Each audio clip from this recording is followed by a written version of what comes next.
Before we get started with today's video, I want to tell you guys about an awesome company that is helping out with one of the biggest issues that faces all rideshare drivers as well as gig economy workers in general. And what is that issue? It's the issue that if you're not working, you're not getting paid. And no company has taken care of that yet so far until now.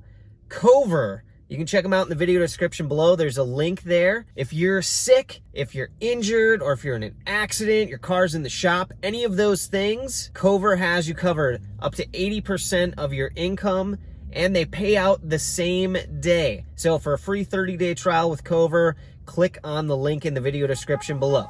All right, let's get on with today's video. Hey everybody, welcome back to the Rideshare Hub. I'm Jacob Letman. Thanks for being here. We are talking about all things that have to do with rideshare driving. Actually, the real question is, are Uber and Lyft going to survive everything that is going on?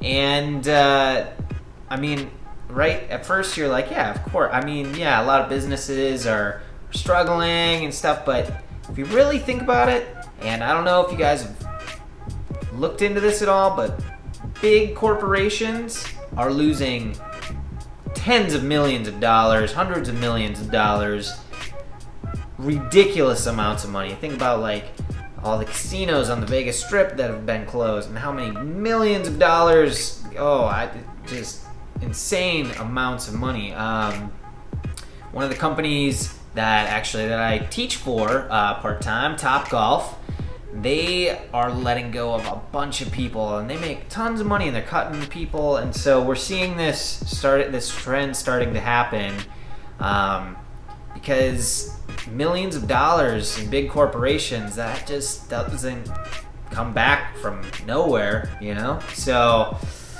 it'll be interesting to see how it plays out. Now, that's one thing, but let's talk about rideshare driving. Uber and Lyft.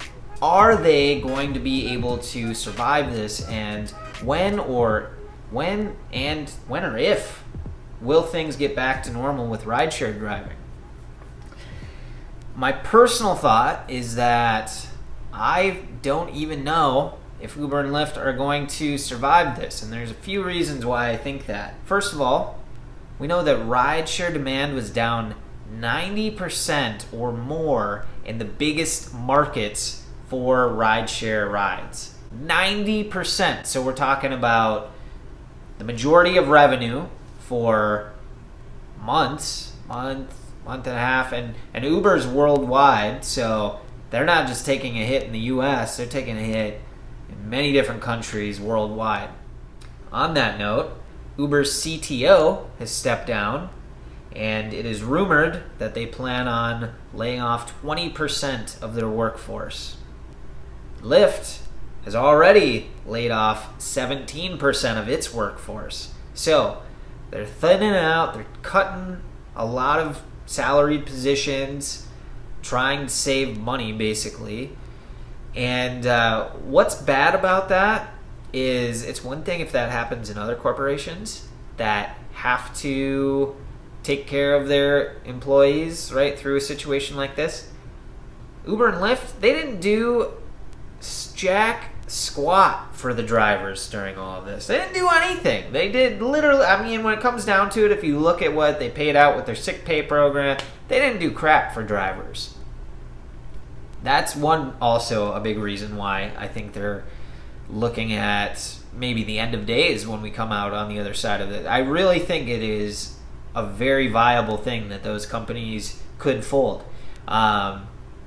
I think, so a couple of things. This whole situation has really shined a light on the worst parts of rideshare driving, in the sense that it shows how Uber and Lyft were not capable and were not willing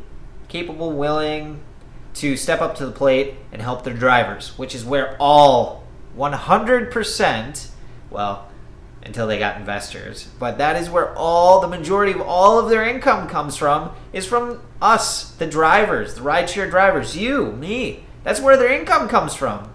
They're not doing anything else to generate income. It's drivers, right? drivers, and they didn't do anything for us. Nothing. The federal government bailed us out with pandemic unemployment assistance, with that program. Do you think that they're going to forget that they bailed out? And it's not just Uber and Lyft. It is the gig economy, right? So when we get to the other side of this, there is going to be a hard look at gig economy jobs and how they're going to classify workers, because you better believe that it will not be forgotten that the federal government had to step up and bail out these workers because the gig economy jobs were not willing to do so. So, and also on that note, the gig economy jobs do not pay into the state unemployment insurance benefits programs. So they didn't add anything to that program at all. So literally they did nothing to help out. So I think they're going to be looked at heavily on that. You know, in California, they already passed into law the bill that would have the state look or make it more difficult for gig economy jobs to classify workers as independent contractors. So that was already happening when all of this pandemonium hit the table. So it'll be interesting to see how that plays out in California. It'll be interesting to see if there's federal mandates on this kind of stuff. So anyway, I think it's really going to be looked at under a microscope when we get to the other side of this thing to see how the whole gig economy operates, and whether or not workers can be 1099 or if they have to be employees, or if there's a whole new sector of gig economy workers and how that plays out. I just find it fascinating, and we start to see Uber and Lyft cutting off, trimming the fat, so to speak, getting rid of those workers, which is sad. And you know what's crazy? They cut those workers, who then in turn, guess what they do? They're going to apply for unemployment insurance benefits. So they're taking more money from the states with the workers that they're firing. So it's just crazy. It's crazy.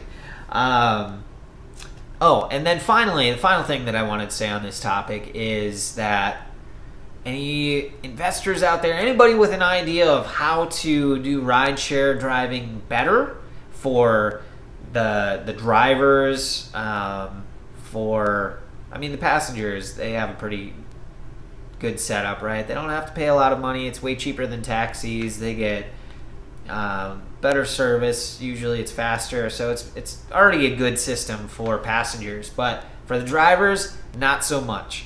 And things didn't go well through all of this whole pandemic with Uber or Lyft either. So if there's anyone out there that's looking to undercut the rideshare industry, they got the perfect opportunity to do so coming out on the other side of this. So stay tuned for that. I think we're going to see a lot of changes happening with the rideshare landscape as we get to the other side of this craziness. All right, you guys. So anyway, if you have thoughts, feelings, comments on this, I'd love to know them, see what you think about it. I know already there's a lot of unhappy rideshare drivers out there, and that's when we were making money before all of the ride demands diminished and we didn't get taken care of or really helped out by Uber or Lyft. Anyway, it'll be interesting. Let me know what you think. I'm Jacob Lettman. This is a Rideshare Hub. Thanks for being here. Till the next time, you guys, stay safe out there.